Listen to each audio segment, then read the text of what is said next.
Welcome to Clara's kitchen. நான் உங்கள் Virginia. இப்போ நான் செய்ய போகிறது பெசரட் தோசை. இந்த பெசரட் தோசைங்கிறது ஆந்திராவில் ஸ்பெஷல். இது பச்சை பயிரில் செய்கிறது.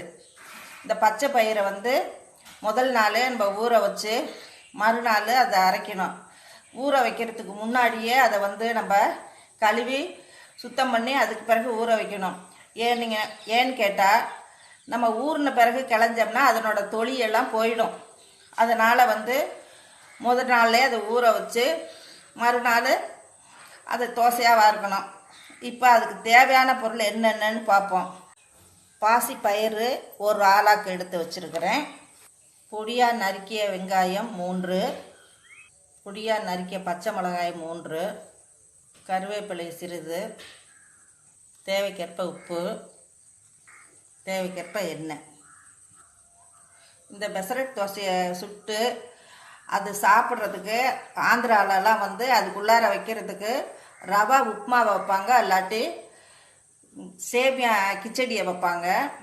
நான் அது செய்யாமல் உருளைக்கிழங்கு மசாலாவை அந்த தோசைக்குள்ளே வைக்க போகிறேன். அதுக்கு 3 உருளைக்கிழங்கை அவிச்சு நசுக்கி வச்சுருக்கிறேன். 4 பெரிய வெங்காயத்தை நீல வாக்கில் நறுக்கி வச்சுருக்கிறேன். தாளிப்பதற்கு கடுகு உளுந்த பருப்பு சிறிதளவு, 4 பச்சை மிளகாயை நேராக கீறி 2 வச்சுருக்கிறேன். சோம்புத்தூள் 1/2 ஸ்பூன், மஞ்சத்தூள் 1/4 ஸ்பூன், கடலை மாவு 1 ஸ்பூன், தேவைக்கேற்ப உப்பு, தேவைக்கேற்ப எண்ணெய். இப்போ இந்த மாவை எப்படி அரைக்கிறதுங்கிறத பார்ப்போம். இந்த பாசி பயிரோட ஊற வைக்கும்போது நான் வெந்தயம் ஒரு 1/2 ஸ்பூன் போட்டு ஊற வச்சுருக்கிறேன். இப்போ இதை நான் அரைக்க போகிறேன் மிக்சியில். இந்த பாசி பயிரை அரைச்சி நான் மிக்சியில் வச்சுருக்கிறேன். இதை ஒரு பவுலில் மாற்றிக்குவோம். இந்த மாவில் இப்போ அரிஞ்சு வச்சுருக்க வெங்காயத்தை போடுவோம். பச்சை மிளகாய், கருவேப்பிலை,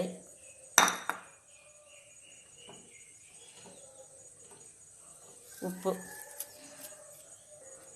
இப்போ இதை நம்ம ஒன்றா கலந்து நம்ம தோசை ஊற்ற வேண்டியது தான். இந்த உருளைக்கிழங்கு மசாலா செய்கிறதுக்கு இதோட மஞ்சத்தூளை போட்டுக்குவோம்.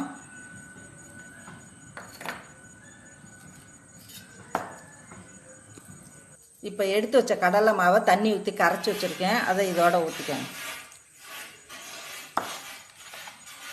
உப்பு இதுக்கு தகுந்த உப்பு போட்டோம்.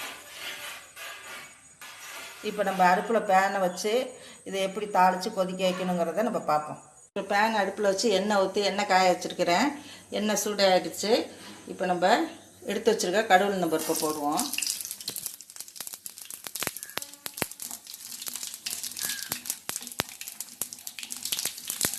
இப்போ இந்த சோம்பு தூளை போடுவோம்.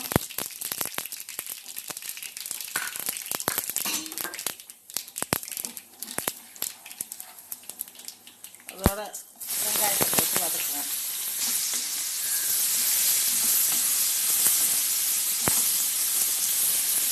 பச்சை மிளகாயும் போட்டுக்குவோம்.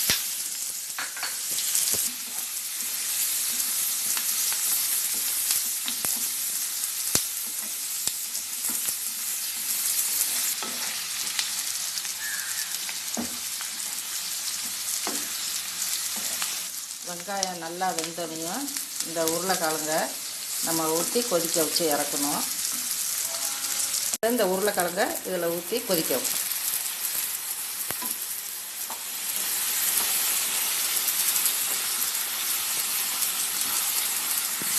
இப்போ கொஞ்சம் தண்ணி சேர்த்துக்கணும். ஏன்னா ரொம்ப கெட்டியாக இருந்துச்சுன்னா நல்லா இருக்காது. இது வேக வேக கொஞ்சம் கெட்டியாகிடும். பச்சை வாசம் போனோனையும் இறக்க வேண்டியது தான். உருளைக்கிழங்கு மசாலா ரெடி ஆகிடுச்சு. அதை இப்போ நம்ம இறக்கிடலாம். தோசைக்கல்லை வச்சுருக்கிறேன், காஞ்சிடுச்சு. இப்போ நான் ஊற்றுறேன்.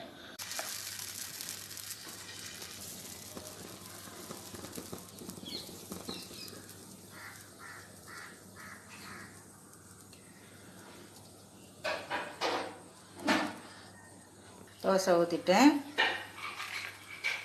இது கொஞ்சம் நேரம் பிடிக்கும். இது மற்ற தோசை மாவு தோசையாக தான் இருக்காது. இது இதில் இருக்க பருப்பெல்லாம் இருக்கிறதுனால கொஞ்சம் நேரம் பிடிக்கும். ஏற்கனவே மாவில் வெங்காயம் போட்டிருக்கிறேன். இப்போ இது கொஞ்சம் இதுக்கு மேலே கொஞ்சோண்டு நான் போட்டிருக்கிறேன். வெங்காயம் கொஞ்சம் நல்லா இருக்கும் சாப்பிட.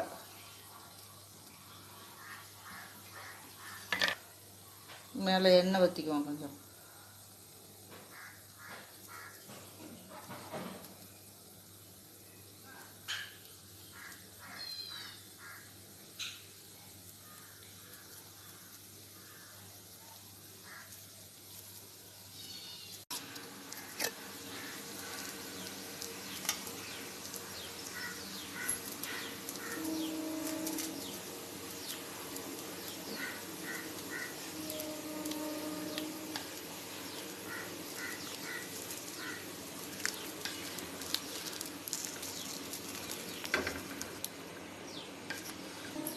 தோசை ரெடி ஆகிடுச்சு.